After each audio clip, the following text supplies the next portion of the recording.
The Steam Deck is now 3 years old, and despite the amount of competition that is popping up from companies like Asus and Lenovo and so on and so forth, this thing still keeps on chugging along. With a community of avid users, as well as a solid foundation of both hardware and software, this thing just keeps on getting better and better with age. That being said, it's 2025. This thing is 3 years old. In the PC space, that's practically ancient. So is it worth picking up in 2025? For many, SteamOS is the reason why people would recommend the Steam Deck in the first place. It's just a very easy and intuitive software to get into. For many people, this would be their first experience in playing games on Steam, let alone a PC overall. So having a console-like experience is very easy to get into. And because this is, well, a PC, you can go ahead and tweak and mod and do all sorts of, well, just changes to the system to curate it and get it exactly the way that you want. In essence, this is a console that is shipped to you that is already jailbroken. You don't have to worry about things. And Valve is actually pretty open about making sure that the community is able to do whatever they want to go ahead and do with the hardware that is here. Now, that being said, I do want to go ahead and say that the first time that I did experience SteamOS and the Steam Deck was mind-blowing to me. If you would have told me 5, let alone 10 years ago, that this was going to be capable, that you would be able to play fully fledged PC titles in a handheld form factor, my mind would be blown. And my mind is still blown when I actually play games on this handheld. Now, the front ends that plenty of other companies have come up with, either the Armory Crate with Asus or the Go Space, the Legion Go Space on the Legion Go, they have done a pretty decent job of kind of covering up what is happening with Windows, but it's still full of jank. It's not 100% smooth, and you are going to run into problems. I feel like SteamOS is kind of the cleanest setup out of all of the different OEMs and all of the different front ends that are available from all of the different PC manufacturers that are out there. Now, Valve has gone out of their way to ensure that you can install SteamOS on plenty of AMD-based handhelds. We're talking about the Asus ROG Ally, Ally X, as well as the Legion Go, and the Legion Go S actually ships with it now. So SteamOS is continuously growing and growing and growing and growing, but it still feels best at home where it all started on the original Steam Deck LCD and the Steam Deck OLED. Now, the Steam Deck LCD is still a viable option even in today's market. Yes, the battery is a little bit smaller, and yes, the screen size as well as the overall, color accuracy of the screen isn't that great.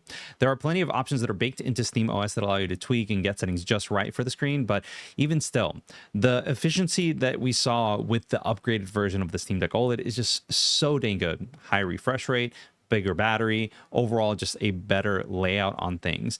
And to add to that, the chipset that is in the Steam Deck OLED is much more refined. Performance is more or less the same, so you are going to see the same performance with either the Steam Deck LCD or the OLED, but with the OLED, because it uses a smaller diode and is much more efficient, you save on battery life. This is great because the fan noise that was there on the original LCD was extremely loud. With the Steam Deck OLED, fan noise is much lower than what it was before. Speaking of fans, we should probably talk about today's sponsor, Jisoo Life, and their Ultra 2 fan. I live in Florida, and if you don't know where that is on the map, it's somewhere around here. I like to stay cool whenever I can, and this fan from Jisoo Life does just that. But it's not an ordinary fan. So what do I mean by that? Well, there are 3 main things that you can use this fan, and in combination, I mean, depending on your scenario, it just makes so much sense. Obviously, you can use it as a fan, and when you're using it as a fan, you can control the wind speed that's there. So you can control it from 1 to 100, and at 100, it goes up to 17 meters per second. But if you were to flip it around, there's an LED light that you can use to, well, light up your path. So let's say that you're hiking or you're out and about, it's late at night and you just want to see whatever is in front of you, this works great. But let's say that you get stuck or stranded while you're hiking, there's an SOS mode for this light as well. Now, for me, I'm in Florida. I go to theme parks all the time because they're in my backyard. And let's say I was out and about, and midway through the day, I saw that my cell phone's battery was dying. You can charge your phone with the built-in 9,000 milliamp hour battery. Now, the power output is up to 18 watts, but overall, that's a pretty decent speed. And because the overall built-in design just allows you to have all of this functionality built into one thing, like I didn't think that it would make sense to have something like this, but it just works. Now, there are some magnetic attachments that you can use to either fill up inflatables or to clean a keyboard. Like I clean a lot of my tech with this now because it just makes so much sense to have something like this. But yeah, if you're ready to grab your Ultra 2, follow the link in the description below. And thanks to Jisoo Life for sponsoring this video. Regardless of whether you go with the LCD model or the OLED model, this thing is just a jack of all trades. There's so much versatility and functionality that's packed into this, in part one, because of what Valve has already done with SteamOS, but also part two would be what the community has done with its openness or the open nature of SteamOS as a whole. For example, there are plenty of pieces of software that you can install on here really easily in order to get things going and just change your overall experience and tweak it to exactly what you want. And the beauty of it is that this is if you want to. You don't have to. Right out of the box, everything just works great. But if you want to, you can dive deeper and actually make all of these tweaks and settings. If I were to recommend anything, these are the top things that I would recommend. First, I would definitely recommend installing Decky Loader. I feel like Decky Loader just opens up everything that you can do with this and with relative ease. I've already done a video about this, but it's very easy to install. Just go ahead and follow this link over here and you'll be able to go ahead and learn how to go ahead and do that. But with Decky Loader, it allows for so many different plugins to be added into things, and most of it is accessible right then and there from the storefront that is built into the app itself. One of the main apps that people talk about is FrameGen Mod. Now, the name itself is kind of a little bit of a caveat because the FrameGen Mod isn't really generating frames per se. What it does is that it essentially unlocks DLSS, the option in the game itself. But what it does is it uses OptiScaler to kind of inject FSR 3.1 and XeSS 2.0. This is very easy to do. All you have to do is get the app installed, install OptiScaler, which is honestly a couple of clicks away. And then from there, all you have to do is just copy and paste a line of code into the launch options for the games in the properties setting. Once you do that, you get better overall fidelity. Things are just going to look better. And FSR 3.1 looks miles and just so much better than FSR 2.0. The same thing can be said for XeSS 2.0. It just looks so much better than what we've had in previous generations. Now, with all of that being said and done, there are several other options that are available for you if you want to go ahead and make additional tweaks.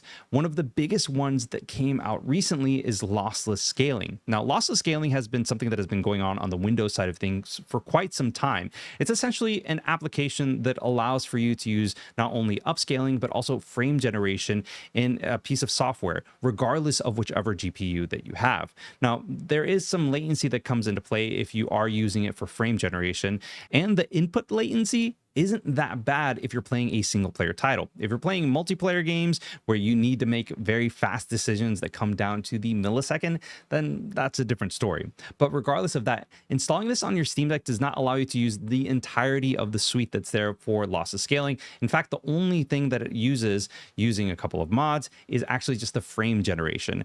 This is kind of a bit of a caveat because there are some people that prefer to just have natural or native frames that are happening in the game itself, and some people don't like fake frames because of the fact that you, well, introduce a ton of latency with that frame generation. But again, if you're playing a single player game, not really going to notice that, if at all. Now, one thing that I do want to say is with that frame generation, it breathes new life into this handheld because you can play AAA games that this handheld would struggle with. And, you know, once you actually get a smooth enough experience, it's just absolutely beautiful. If you combine FrameGen with lossless scaling, it's just a beautiful marrying of everything that's there. And the experience is actually pretty solid overall. Now, if you are someone that prefers to just have, well, native frames, you don't like frame generation, and you don't want to use lossless scaling, another thing that I would recommend is CryoUtilities 2.0. I've done a video about this, and I'll go and I'll link that somewhere up here, and it's very easy to do. All you have to do is just install a couple of things on the desktop side of things, but once that's done, natively, you're going to get an increase of anywhere between 3 to 7 frames per second overall.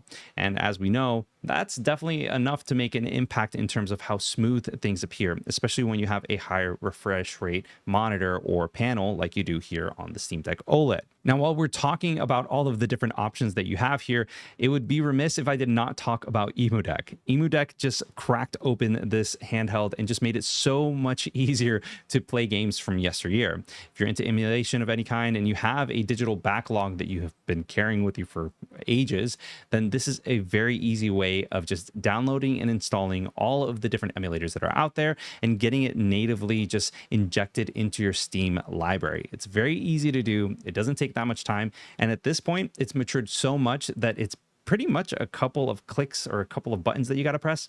And that's it.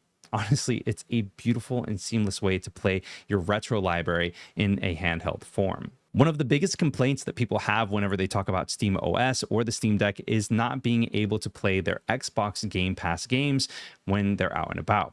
Now, I have not done this myself personally, but there is a workaround. I'll have a link down below so you can go ahead and check that out for yourself. But the workaround is essentially installing Battle.net and hooking your Battle.net up with Xbox Game Pass. And once that's done, you can launch Battle.net on your Steam Deck and install games natively. It's a bit of a workaround. It takes a little bit of time based off of what I've seen. I haven't done it yet, but it seems pretty awesome. And it solves the problem of not being able to install Xbox Game Pass games on your Steam Deck natively.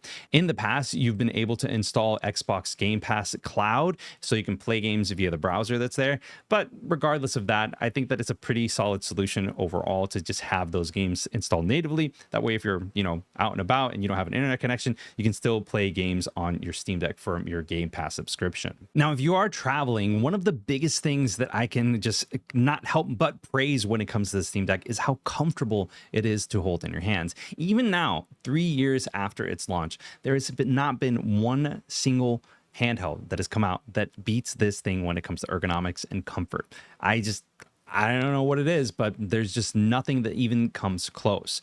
Overall, everything is perfectly balanced. It feels extremely comfortable to hold in the hands. I never feel like my hands are getting cramped up. And when I am playing on this, if there is a title that needs mouse input, the touchpads are right there. The haptic feedback feels phenomenal on the Steam Deck OLED. So I don't have to worry about compatibility for the most part. If there are issues that do pop up, I can go ahead and adjust the different protons that are there. But Proton 10 has come out and it's honestly pretty awesome with what it can do. That being said, the comfort, the weight, the layout of things just feel absolutely perfect. And there are some grip options that are out there if you want to go ahead and do that, as well as some of the cases that are out there that you can go ahead and use. There's absolutely nothing wrong with attaching something like that. So in terms of comfort and ergonomics, there's just nothing that has even come close. Nothing beats that. In terms of the ecosystem that's there, Steam always has sales. There are always sales happening on Steam. Of course, there are the seasonal ones and, spring, summer, autumn, as well as winter, but there are sales in between that as well. And there are plenty of third-party options for buying the games that you want to play on your Steam Deck, whether it's Green Man Gaming, Fanatical, or my personal favorite, Humble. I love Humble because they donate to charity and there's a bunch of things that happen over there. And the Humble Bundle Choice, where you can get 6 games on average and you're only paying $14.99. Like, come on. That's such a good deal when it comes down to things. So in terms of the ecosystem and everything that's happening there, yes, it's just, there's no complaints from me in terms of everything that is there for you to go ahead and play on this handheld. One thing that I will say is that with all of the functionality and everything that is there with the Steam Deck, this has become kind of like a backlog machine. And what I mean by that is that, well, I mentioned earlier that when I was growing up, I wouldn't have imagined something like this would be even possible. But because of the vast library that is available on Steam and PC gaming as a whole, you can play titles that came out years ago and they run absolutely fine on the Steam Deck. They weren't great. So I find myself going back to the Steam Deck. Yes, I do play modern titles from time to time, but I also find myself going through the backlog, the games that I picked up on sale, the games that I bought on Humble, like all of these games that have been sitting there and I just haven't really had time to play. I just go back to this. Now, for those of you that don't know, I work from home for my day job and I sit here and I work. This is what I do for a living. And this is also my gaming PC. So going from work to play in the same spot is kind of a little bit tiresome. It's cumbersome at times. So the Steam Deck is a great option for me to play around the house, or if I'm out and about, or when I travel for work, if I do need to travel. So this is absolutely fantastic. If there are some titles that the Steam Deck can't run, I can stream them as well. And initially, be 100% honest with you, initially, I did not feel like that was going to be a viable option. I've tried game streaming in the past and it's not good. I had the Google Stadia, trial for a year and it was not the best experience ever. So I had very little faith that this was going to run well. But lo and behold, it's actually pretty awesome. I've been able to play Monster Hunter Wilds on Epic or Ultra settings, and everything just works. I have no issues playing the games, and the latency is minimal at best. Now, obviously, this is dependent on your home Wi-Fi network and everything like that. But regardless, the experience that I've had with this has been absolutely phenomenal, and it just makes it so great to have that functionality and flexibility with this handheld. I would be remiss not to talk about some of the more powerful pieces of hardware that are out there, because obviously you have the Asus ROG Ally and Ally X, the Legion Go S from Lenovo, as well as plenty of other handhelds that are out there. GPD has been doing things, One X has been doing things. Like, there are plenty of options depending on your budget. But right now, if you wanted to, you could buy a Steam Deck LCD for less than a Nintendo Switch OLED and get a better overall experience with much more functionality than you could with the Nintendo Switch or Switch OLED. That being said, I still think that everything that this handheld can do culminates to a beautiful experience that is greater than the sum of its parts. And that's something that just I can't help but mention when I talk about this. I do want to mention that I'm not sponsored by Valve. I've never been sponsored by Valve. I bought all of these handhelds with my own money. It's just, this is such a great experience that I can see things from the first time PC user or first time consumer. And this is just a phenomenal package overall in the grand scheme of things.